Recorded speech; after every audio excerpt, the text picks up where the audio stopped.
Thank you very much, Chairwoman Chang and members of the committee.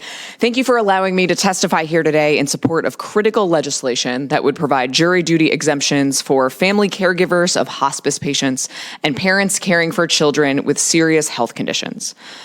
Right now, we are asking the impossible of our most vulnerable families. Picture this.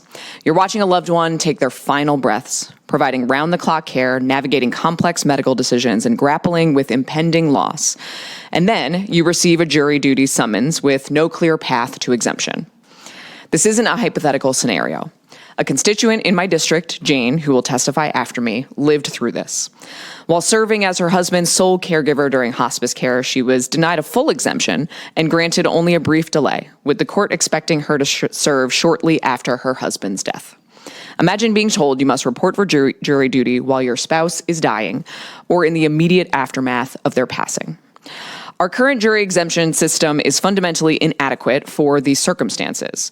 While we exempt individuals over 70 and nursing mothers, we have no clear, uniform process for family members providing end-of-life care or parents of critically ill children.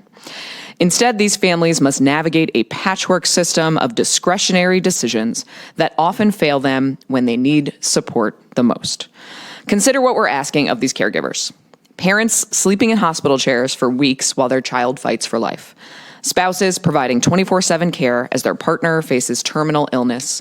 Families making impossible medical decisions under crushing emotional and financial distress. Grieving families trying to rebuild their lives after a devastating loss.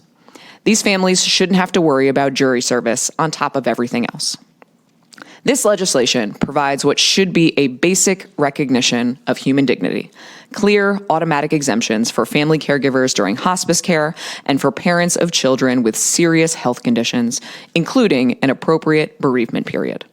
This isn't about weakening our jury system. It's about strengthening our humanity.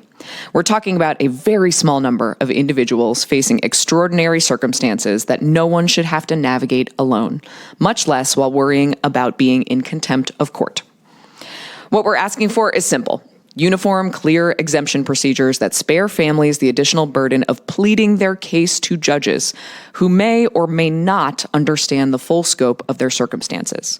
We're asking for predictability and mercy during life's most unpredictable and devastating moments. This legislation doesn't diminish the importance of jury service.